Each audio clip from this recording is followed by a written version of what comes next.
guys said you guys would like to have had a written top 10 video again. I forgot to buy extra paper to write on. I know, so bad, but you really uses paper nowadays.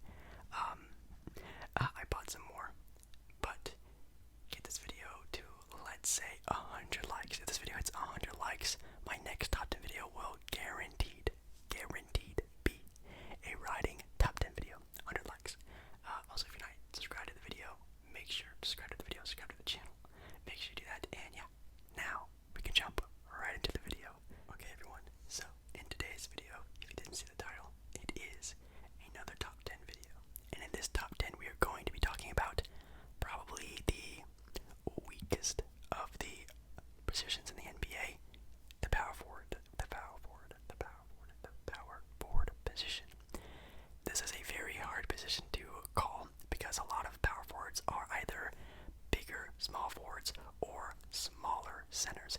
You rarely find a true power forward like we did back in the day, like a LaMarcus Aldridge, Dirk Nowitzki type of player. We don't really see those players anymore. So a lot of these players on these lists, on every one of my top 10 players, are like their true position type of players. So no, you're not going to be seeing, Ben Simmons on this list. You're not going to be seeing LeBron James on this list because their true positions are different. So, with that being said, do not expect them to be on here. Yes, Ben Simmons will probably be on the point guard one. Yes, LeBron James will probably be on the small forwards one.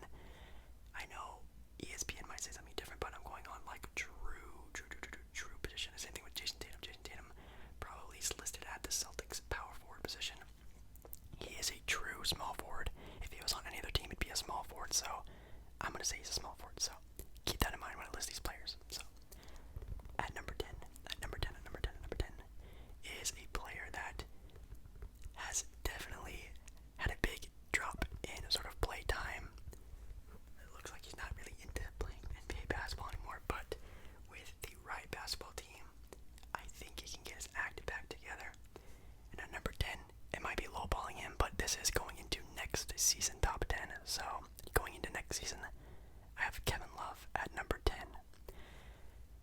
Like I just said, Kevin Love has really been, as of recently, on the back burner of the Cleveland Cavaliers, which is the reason why he probably wants to get out of there as fast as possible. Last season, he averaged 17 points per game, 9 rebounds, and 3 assists. Not bad for Kevin Love, but I am sure, like I just said, if he was on a Milwaukee Bucks team, oh my god, that would be crazy, If he was just on a more well-balanced team, I feel like he would be able to give more and be useful more than just being, the best player on a really bad team. You can't really use him in that way, and I know with Cleveland rebuilding, I'm sure Kevin Love can find a way out of there, whether it's through a trade, getting bought out, something. I think he will be loving that idea. I feel like Kevin Love going to next season, he's going to be 33 years old. He's obviously not a very athletic player whatsoever, but I feel like his rebounding isn't where it used to be anymore. Obviously being, back in Minnesota, a double-double machine. You'd be getting, 17 points and 17 rebounds a game sometimes. So I just feel like it just would be a lot better for Kevin Love to just sort of be that corner specialist, even though it's probably the most boring thing he's ever done. He does it really well, and his outlet passes and his playmaking ability is amazing. So that's also a very big strength of his. But his defense is bad. He can't really do anything with the ball. He can't really back anybody down anymore. He's really just a spot up shooting big. And obviously, in a top 10 video, you don't really want to have just one thing you're good at, and that's really all he is really good at nowadays. At number 9 is a player that I also feel like is on the same boat. Yes, literally the same boat as Kevin Love. And it's a player that I actually do feel like will get traded 1,000% before the end of the season. If anything, it would be a mid-season trade. But Blake Griffin at number 9. Yeah, I know. It's crazy to think that these guys were juggernauts at the beginning of the 2010 era, and now, since it's basically over now, it's looking pretty bad for them. But Blake Griffin averaged 16 points per game, 5 rebounds, and 3 assists.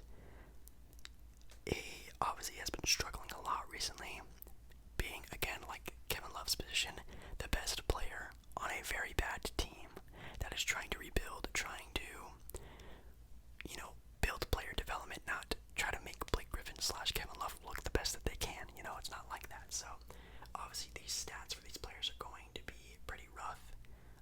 But Blake Griffin is still 100% a player that can get you, 20 to 25 points per game, nice numbers for rebounds. I just feel like Blake Griffin is probably maybe more useful. He's probably a player you could probably go to more in an offense than Kevin Love. I feel like Blake Griffin, you can still get a little bit of a back to the basket game. He's still a little bit athletic, and not obviously back in his heyday form, but still obviously more athletic than Kevin Love, so that's why I'd rank him probably a little bit higher. Yeah, just another player who I really wish that would just get somewhere where he can be useful in a nice system. Blake Griffin nowadays is now known as being more of a shooter type big. He can definitely hit a three-pointer when he's open. He probably shoots around 30% from three. Yeah, about 30% from three. His free throw game is almost an 80%. And his field goal range is bad. It's about 40-ish, give or take, but it's definitely something that I know for a fact that if Blake Griffin was on like a Boston Celtics team or something like that, I think he'd be more useful in that system. I feel like he's really just sort of, I don't want to say given up since he's been traded from the Clippers to the Pistons. Obviously that probably really took a big mental hit on him, obviously being told that he's going to retire a Clipper. He's going to have his banner hanged up on top of, Staples Center with all these other great players winning championships, this, that, and the other. He was told that, and then he got traded, so he's probably wanting to go somewhere where he really wants to be, and who knows where that is, but I definitely know it's probably not Detroit. At number 8 is definitely a player which is probably the complete opposite of all the other players we've been talking about. And let me remind you, this is going into next season. I feel like Jonathan Isaac is going to be a big sleeper. Big sleeper for a big time power forward. Now, these numbers are very weird for being this sort of high. But Jonathan Isaac averaged 12 points per game, 2 steals, almost 2.5 blocks per game, with 7 rebounds, 80% from the free throw line, and 34% from 3. Now, if you take that and put it towards a longer, healthier season for Jonathan Isaac, maybe a little bit more developed with his offensive game, just trying to score the ball a little bit more, because obviously on defense, we just read the numbers, it is absolutely insane how well this player is on defense. This dude can average 2 and 2, 2 blocks, two steals a game, probably for the rest of his career. He has really good hands, really good length, really good, if he put on, a couple more pounds, he'd probably be looking even better. He's only 23 years old, he's 6'11", he could definitely be one of the best defenders in the NBA if he really put his mind to it, plus being, hopefully this is what I'm betting on, a more offensive threat, so that's why I have him ranked above Blake and Love, because I feel like Blake and Love are just, good offensive players who know the game really well, obviously being best players on their, teams that they've been on. But with Jonathan Isaac, he's going to be a very, very, very, very, very good defender, and hoping that he can develop a good offensive game so where he can average, 15, 16, 17, 18 points per game, but also being this lockdown defender, almost like a Siakam, but maybe even a better defender than Siakam, who knows. Like I said, I'm just really betting on him being a better defender going into next season. He has had, again, a knock on wood for guys like this, a lot of injury problems that is very sad, and hopefully he gets over them. I don't really remember what they were. They were knee, ligament type things, but it was definitely leg injuries, which is never good for any basketball player, but I really do feel like he will be able to get over this little hump. Let's check some games logs for him for the past couple games he's played. Yeah, see, 19 points, 7 steals, a block, 9 rebounds. This game, 21 points, 2 steals, a block, 4 assists. That's really nice. 19 points, 2 blocks, a steal, 8 rebounds. If he can do that more consistently, I feel like we'll have on our hands a very, very, very, very good player. Okay, now at number 7. Again, we had a 23-year-old being number 8. And at number 7, we have another fairly young player from the Atlanta Hawks. A lot of people on my channel's favorite team. A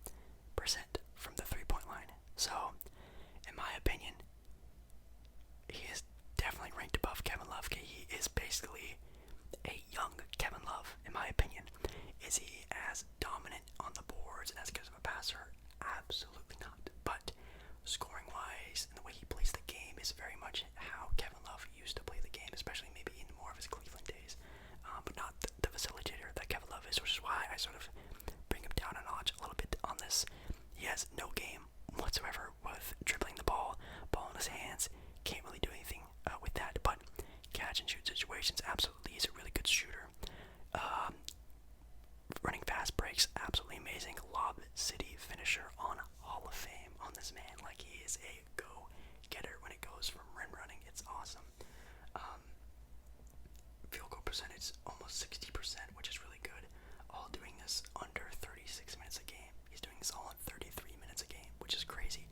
Maybe once it gets more comfortable in playing, and I know Atlanta has a lot of talented young players that they want to play a lot of minutes of. I feel like if he got more dedication, him and Trae Young could develop into one of the best duos in the NBA, like 4 years from now. So like, give him some time to develop a little bit more of a defensive game. Obviously, facilitating would be the only thing you can knock him on. Only averaging 1.5 assists a game, terrible. But I feel like whenever Trae Young is throwing passes left, right, and center, he's definitely a player who doesn't really need to facilitate as much as he needs to. So if that does not come around, I don't really knock him for it, because again, they have one of the best young guards in the NBA right now who's really good at facilitating the ball with Trae Young. But it's something, as a singular player, I would like to see him develop a little bit more. Other than that, I think it's pretty easy to say that John Collins is one of the best power forwards in the NBA right now, especially going into next season. Going to be 24, going to be knocking on the door to his prime, and I'm very excited to see what happens and how he develops more as a basketball player. Okay, guys, this is when things start getting very tricky. It's a sort of middle section for me. It's very hard. Definitely 7 through 5 could be flipped and switched and yada yada yada. I see this a lot in my videos, but definitely 6 and 5 could easily be switched. The only reason why I'm saying 6 and 5 are where they're at right now is because this is going into next season. This is what happened last season. This is what we had last season, plus sort of projecting on what they can do for next season. And so that's why I'm putting Sabonis, Domantas Sabonis at number 6, and you'll see my player at number 5 and why I sort of ranked them this way. But you guys know I'm a really big fan of Domantas Sabonis. His dad used to play for the Portland Trailblazers. They play very similarly, being mostly a facilitating big man, really good passing and scoring and shooting ability. He averaged 18.5 points per game, 12.4 rebounds, so pretty decent on both ends. Well, not both ends, but both, rebounding and shooting, and 5 assists, which is pretty good for being a big in the entire NBA. That's top 30 almost, so that's pretty decent. Let's check a little bit more on his stats. He also averaged nearly a steal a game, which is really good for a big. 72% for the free throw percentage, and it's been hovering around 30%. In 2018, 2019, he averaged 50% from 3, but this past season he averaged 24% from 3. But he hasn't really been averaging on taking a lot of shots from 3, which is definitely something I would like to see more from him. We will probably see that a lot more coming into this new age of Pacer basketball. Obviously, them getting rid of their head coach. We don't know what's going to happen to Victor Oladipo, Miles Turner. I feel like only Sabonis and Brogdon are probably the only safe players that are on that team. Maybe even DJ Warren, because of how amazing he played during the bubble. It was pretty crazy. So I really like watching Sabonis. I really believe in Sabonis, especially going into this next season. Like I said, him probably being more of a focal point than what Victor Oladipo was for Indiana. I can just only really knock him for not being a lockdown defending big.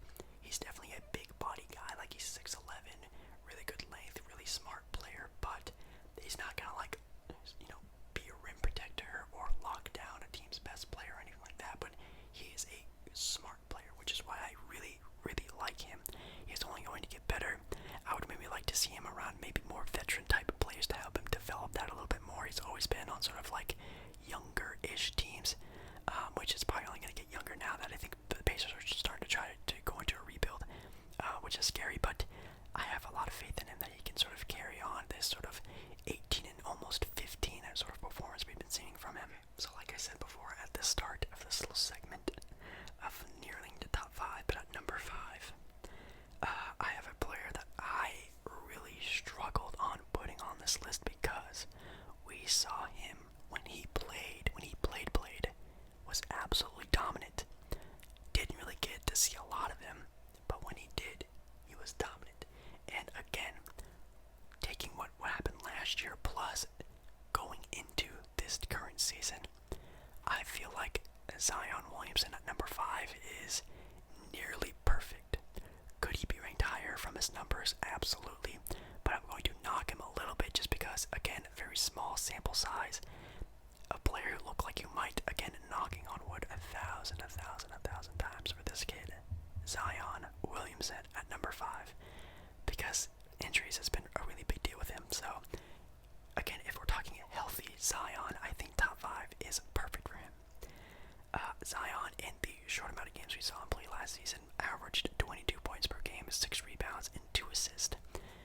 Could arguably already be the best player on the Pelicans when, again, playing at his top performance. I remember watching his first game against the Spurs, and they were going to beat the Spurs 100%.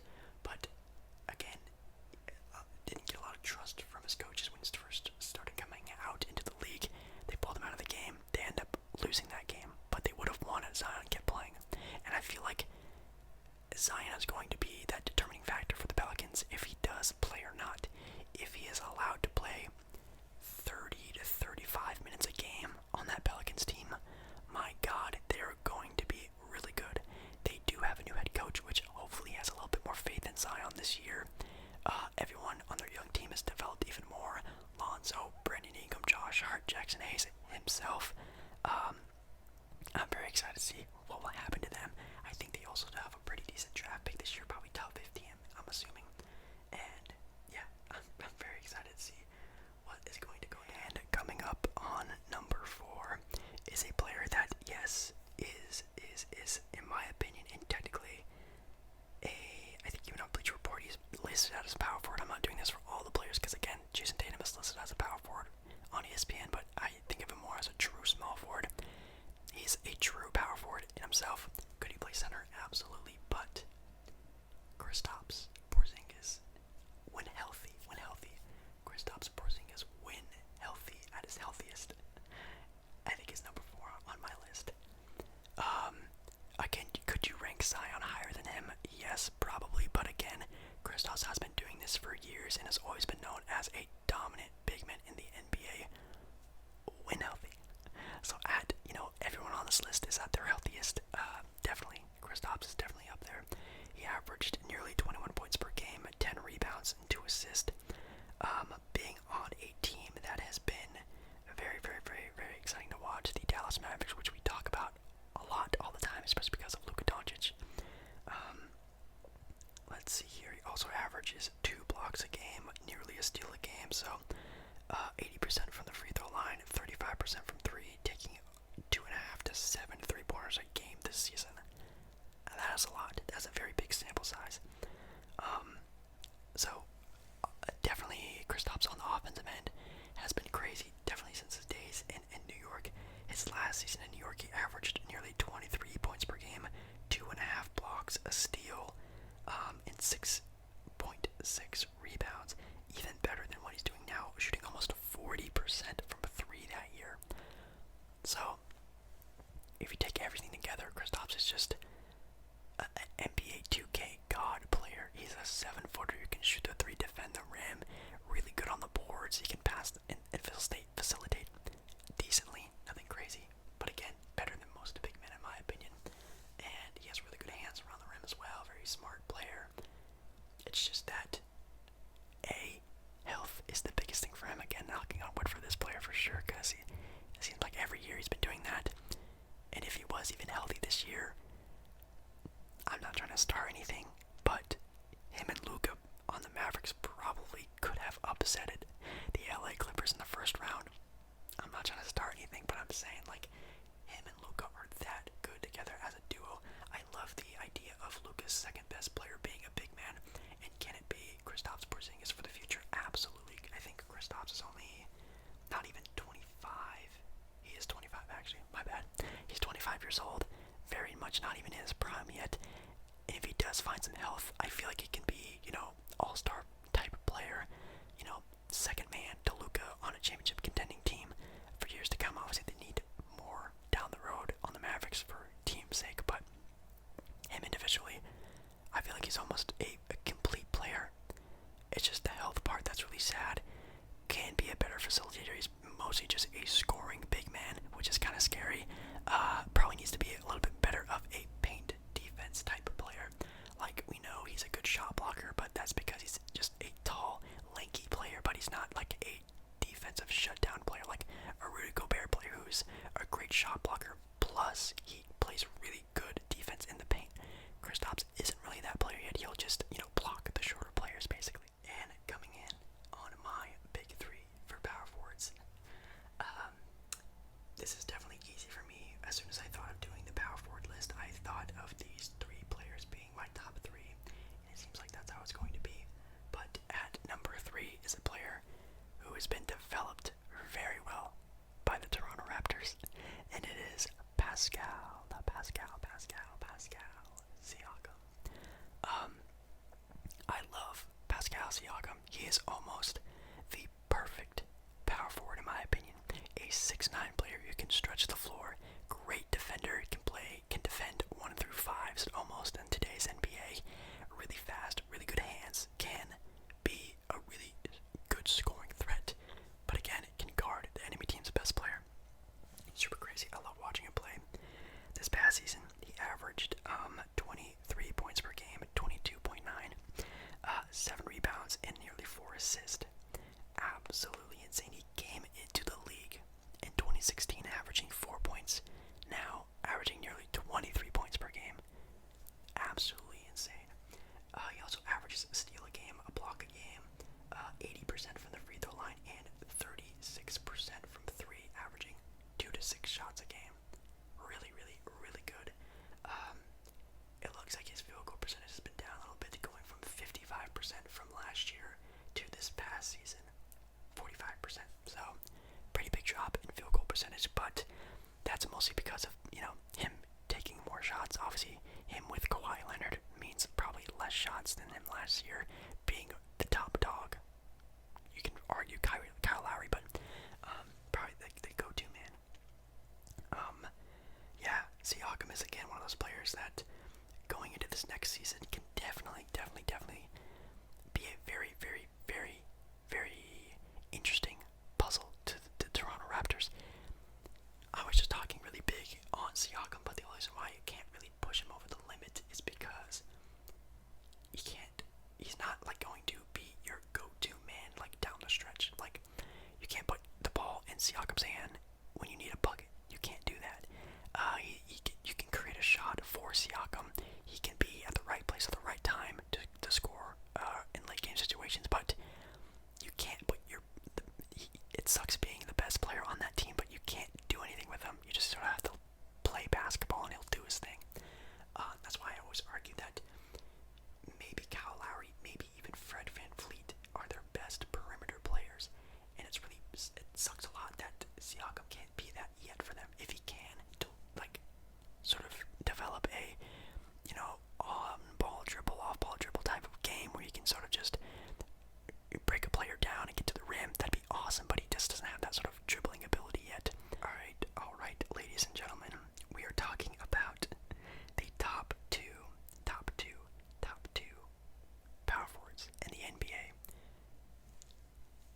This was actually really tough for me because one of these players are one of my favorite players to watch in the NBA. I say that a lot in these videos, but he really is. And he's a go-to guy, can be the best player on a lot of teams. And a lot of people argued at the beginning of the year that he already was the best player on his team. But that was obviously proved later on. And he's so good all the time, offense and defense. But I just have to say, and it really hurts me, I have Anthony Davis at number 2. Anthony Davis is a remarkable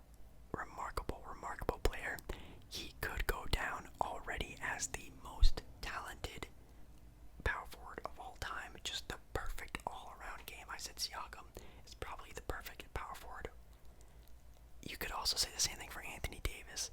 I just give Siakam a little bit more of an easier time when I say all around because he can defend literally point guards, shooting guards, small forward, power forward, centers. I think Anthony Davis probably has a little bit more trouble of guarding, point guards and shooting guards, but he can do it. He's a very quick power forward. Anthony Davis averaged 26 points per game, nearly 10 rebounds, and 3 assists. He ranked fourth in PER last year, which is absolutely insane. He was also top 10 in scoring, if you were wondering. He was also averaging 1.5 steals and almost 2.5 blocks on 85% free throw shooting, on 33% from 3, 50% field goal percentage, and he's taking a lot of shots. Averaging over 50% is really nice. Doing all of this under 36 minutes. Man, that is absolutely insane. I kind of want to see in the postseason he averaged 28 points per game, 1.5 blocks, 1.5 steals, 10 rebounds. That's even crazier, on almost 40% shooting from 3. So obviously playoff stats don't mean a whole lot, but when talking about these next two players, you kind of have to. Anthony Davis is a godly type of player. Is arguably going to be the best player on the Lakers next season. With LeBron obviously aging again, I loved that they gave LeBron the Finals MVP, and he definitely deserved it. But there is such a strong case for the kid Anthony Davis. He didn't, tag along with LeBron for this one.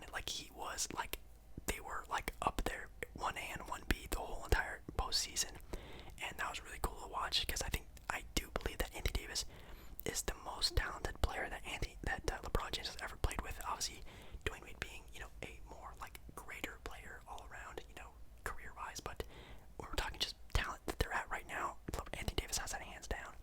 And being able to defend and shoot and be a pretty good facilitator. The dude is a 6'11" point guard, basically. It's so crazy. He can create, on the ball, off the ball. He's a very good rim runner. He can, Lob City Hall of Fame for sure, badge. I'm saying all these really good things about him, but player number one just is really good, and it's a very hard argument to make, but Giannis Antetokounmpo is still, in my opinion, the number one power forward in the NBA.